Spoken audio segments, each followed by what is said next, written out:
There you go. Representative Garamendi speaks of the Medicare Advantage programs. And obviously, you know, that they came about because there were those who suggested they could do it cheaper. Give us a special model out there and launch it as a pilot, and we'll show you how we can do these special programmings and give us a return. Well, after reviewing now what is a history of all of that, it was deemed that there were overpayments of anywhere from 12 to 14%. And so the dollars were slid over to programs like filling the donut hole and providing for screenings for our seniors. Not taking it away from a category of healthcare consumers, in this case an age demographic of seniors, but taking those savings as we sweep those savings and reinvesting them in a way that provides balance, more sensitivity for the consumer, rather than having record profits developed for an industry. To me, that was progressive policy. And for people to then take those savings and use them in their own budget presentations for other purposes was disingenuous.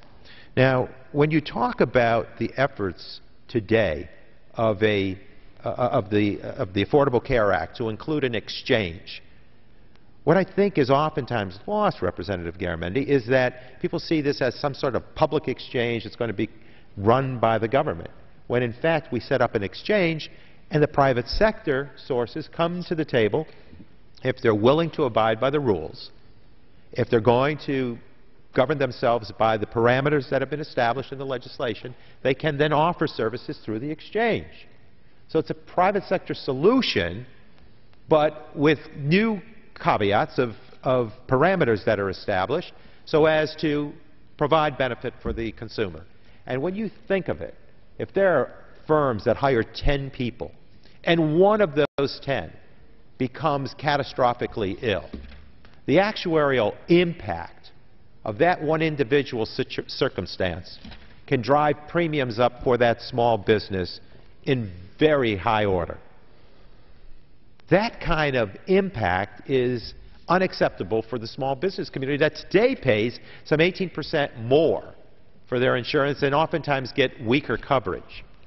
With the benefits of an exchange that is private sector driven, you now have the opportunities that people can have that actuarial measurement made in a pool of perhaps millions, so that the unsteady and unpredictable kind of outcome for small business is now rendered more efficient and more sensitive by shaving the peaks that may occur in a universe as small as 10 people. So there is a science to this. There is thoughtfulness that has been pumped into the discussion. And by inserting that thoughtfulness, we have come up with reforms that really speak to a wiser use of this country's health care dollars.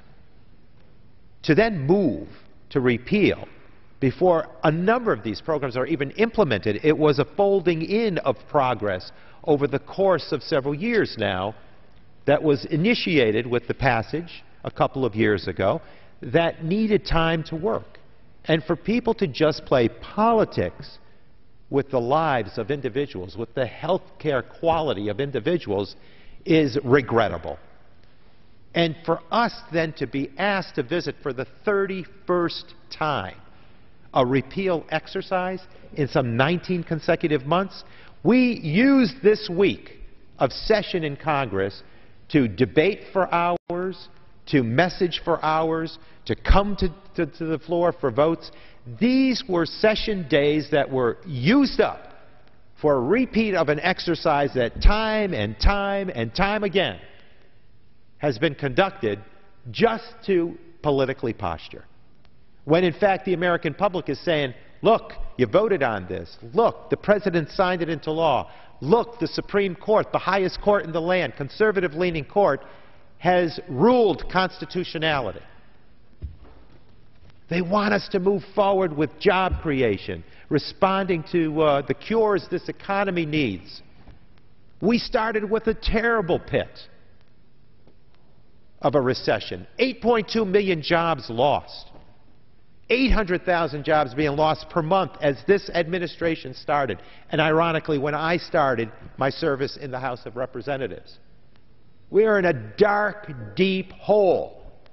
And to come out of that with 29 consecutive months of private sector job growth, to come out of that with over 4 million jobs created in the private sector, and to go forward with an effort to reform our health care system in a way that extends greater opportunity, beacons of hope to families, individuals, those catastrophically ill, those denied because of pre-existing conditions, pharmaceuticals, unaffordable for many seniors. To have all of that turned around and have all of this progress of the comeback trail from the recessionary period that was far too long and far too deep and far too painful than anyone ever forecasted, to strike that kind of progress and then have it met with 31 consecutive efforts to repeal the situation is regrettable.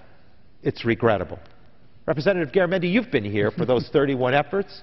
Has anything changed? It's the same old that's being expressed out there that does not, I think, meet with the concerns of individuals out there from coast to coast.